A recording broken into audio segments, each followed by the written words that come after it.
मराठा आरक्षणाच्या राजपत्र निघाल्यानंतरची पहिली सभा आहे, मोठा प्रतिसाद मिळालाय, काय सांगा?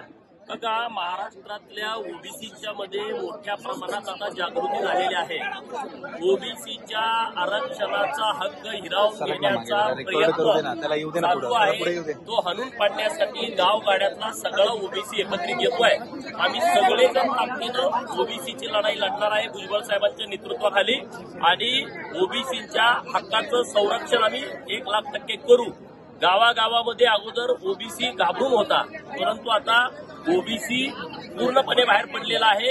राज्यात मोठ्या प्रमाणात संघटन ओबीसीचं व्हायला लागलेलं आहे, आणि ज्यांना वाटतं की आता ओबीसी आमचं काय करतील, गावात 4 नवाराची, 4 सुताराची, 4 कुंभाराची, 4 नाभिक समाजाची घरं आहेत, मायनर ओबीसीची लोक आहेत, मग आमचं काय बिघडवतील असं ज्यांना वाटतंय, त्यांना आता हे कळेल की महाराष्ट्रातल्या 346 ओबीसींच्या जाती आता एकजीव झालेल्या आहेत, आणि त्यामुळं राज्य सरकारनं ओबीसीच्या आरक्षणाच्या बाबतीमध्ये कुठलाही चुकीचा निर्णय घेण्याचा प्रयत्न करू नये, अन्यथा महाराष्ट्रातला ओबीसी हा ताकदीनं या सगळ्या विषयाला विरोध करेल. ऐका ना, प्रश्न आहे, जागोजागी भीती दाखवली जाते ओबीसींना. काल जे आहे पाथर्डीमध्ये फ्लेक्स पाडण्यात आला, धमकावण्याचा प्रयत्न करण्यात आला, कसं वाटतं? भीती दाखवण्याचा प्रयत्न सुरू आहे, पण आता कोण भीतय का? तुम्ही बघितलं किती लोक आहेत इथं, किती मोठ्या संख्येनं लोक आहेत. त्यामुळं आता आपण कायद्याच्या राज्यामध्ये राहतो, कायद्याच्या देशामध्ये राहतो, लोकशाही मानणाऱ्या देशामध्ये राहतो, तर कुणीही दादागिरी करण्याची आवश्यकता नाही.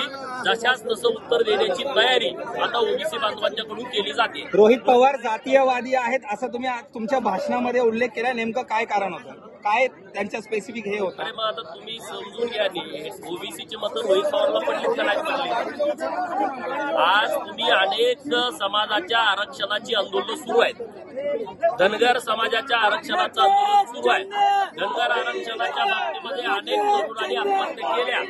मागच्या 4 दिवसापूर्वी संभाजीनगर जिल्ह्यामध्ये पिंपरी राजा गावच्या आमच्या तरुण सहकार्याने आत्महत्या केली. कोण गेलं रोहित पवारचं तिथं? इकडं तो आझाद मैदानावरती सगळ्यात अगोदर जाऊन पोहोचलाय.